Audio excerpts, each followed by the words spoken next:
Hi అండి. అందరూ ఎలా ఉన్నారు? ఏం చేస్తున్నారు? అందరూ బాగుండాలి, అందులో మేము ఉండాలని మనస్ఫూర్తిగా భగవంతుని కోరుకుంటూ వెల్కమ్ బ్యాక్ టు మా ఛానల్ రామాగంగ.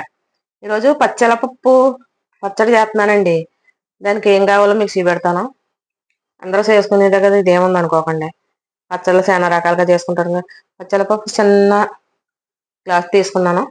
దానికి కావాల్సినవి ఎల్లుల్లిపాయ, కరివేపాకు, అల్లం, ఇంత మినపప్పు, తాలింపు సామాను, జీలకర్ర, ఆవాలు, ప్లస్ చింతపండు గుజ్జు కొద్దిగా, ఎంతో కాదు. నేను పులిహారానికి పొద్దున్న తీసాను, అందులో కొంచెం తీసుకున్నానండి. ఉలిపేసుకుంటే బాగుంటుంది పప్పులు పచ్చడిలోకి. కొంచెం టమాటా, కొంచెం కొత్తిమీర. ఓకేనండి. ఎలా చేయాలన్నది ఇప్పుడు చూపెడతాను. నచ్చితే లైక్ చేయండి, షేర్ చేయండి, పక్కనున్న బెల్ ఐకన్ క్లిక్ చేయండి, ఆల్ నోటిఫికేషన్ మీకు వస్తాయి. సబ్స్క్రైబ్ చేసుకుంటే మాత్రం మర్చిపోకండి ప్లీజ్ అని, మాకు ఛానల్ యూస్ఫుల్ అవుద్ది. ఓకేనండి. కొంచెం ఆయిల్ వేసుకుందాం. వేసానులేండి, మేము నూనె వాడతాం, నువ్వుల నూనె అండి. 2 స్పూన్లు ఆయిల్ వేసాను. ఇప్పుడు ఎలా చేయాలన్నది మీకు చూపెడదాం. ఓకేనండి, రండి. ఎల్లుల్లిపాయలు వేసుకుందాం. తాలింపుతాము.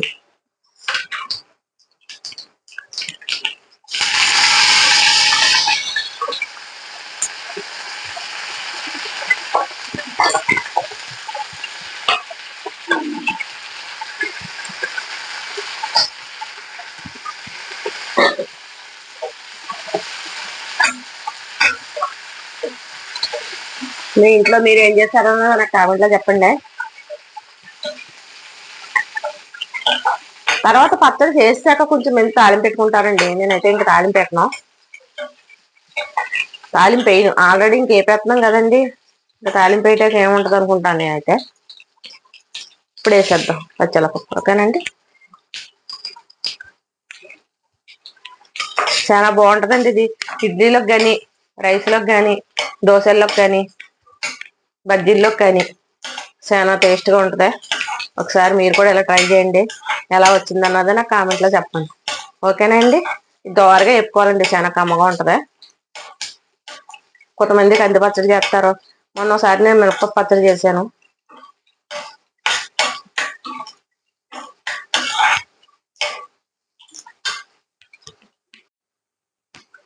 సింపుల్గా అయిపోద్దండి పచ్చడి కూడాను.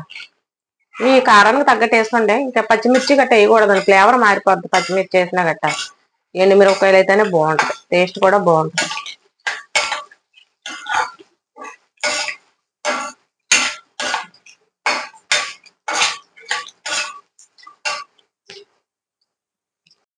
ఆ కలర్లో వేగితే సరిపోద్దండి. పప్పు పచ్చళ్ళపప్పు, టమాటాలు వేసుకుందాం.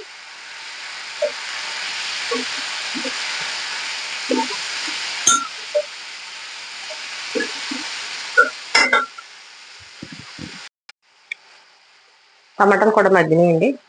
కొత్తిమీర వేసేద్దాం. పెద్ద ఏవక్కర్లేదు రండి, కొత్తిమీర పచ్చిదానే వేసుకోవచ్చు. మీరు ఎలా చేస్తారన్న కామెంట్లో చెప్పండి.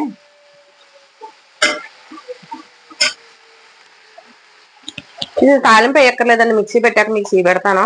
తాలింపు అయితే అవసరం ఉండదు. కొంచెం పసుపు, సింపుల్గా చేసేసుకోవచ్చు. ఇంట్లో ఏ కాయగూరలు లేనప్పుడు సింపుల్గా ఈ పచ్చడి చేసుకొని, కొంచెం పచ్చడి వేసుకొని కొంచెం నెయ్యి అన్న గోధుమ నూనె వేసుకోదంటే సూపర్గా ఉంటుందండి.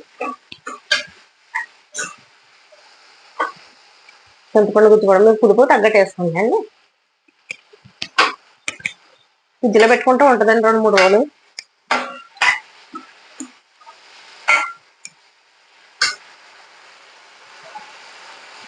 అండి స్టవ్ ఆఫ్ చేసేద్దాం. ఇది మిక్సీ పెట్టాక మిక్సీ పెడతాం. ఓకేనండి.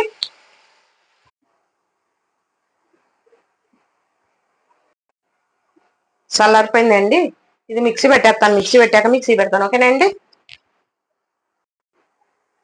వాటర్ తక్కువ అనుకుంటే ఎన్ని నచ్చబెట్టుకు పోసుకోవటమేనండి. చింతపండు కూడా మనం మరి ఏపీదప్పుడే వేసాం కదండి ఈ చింతపండు వాటర్. అందుకనేసి మనకు కావాలితే ఇవన్నీ నచ్చబెట్టు పోసుకుంటే ఒక 3 రోజులు 4 రోజులు ఫ్రిడ్జ్లో పెట్టుకుంటే నిల్వ ఉంటుంది. ఇదిగోండి ఎలా వచ్చింది మిక్సీలో. ఎంతో టేస్టీగా కమ్మగా ఉండే పచ్చళ్ళపప్పు పచ్చడి.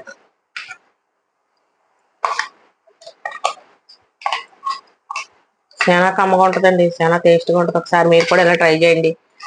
ఎలా వచ్చింది అన్నదే కూడా నాకు కామెంట్లో. రైస్లోకి, ఇడ్లీలోకి, దోశల్లోకి, బజ్జీల్లోకి గన్నెట్లోకి సూపర్ గా ఉంటది. ఇదిగోండి పచ్చెలపప్పు పచ్చడి ఎలా వచ్చిందన్నది నా కామెంట్ లో చెప్పండి. ఎంతో సింపుల్ గా టేస్టీగా ఉండి పచ్చెలపప్పు పచ్చడి అండి. ఓకేనండి, మరో మంచి వీడియోతో మళ్ళీ కలుద్దామండి. బాయ్ అండి.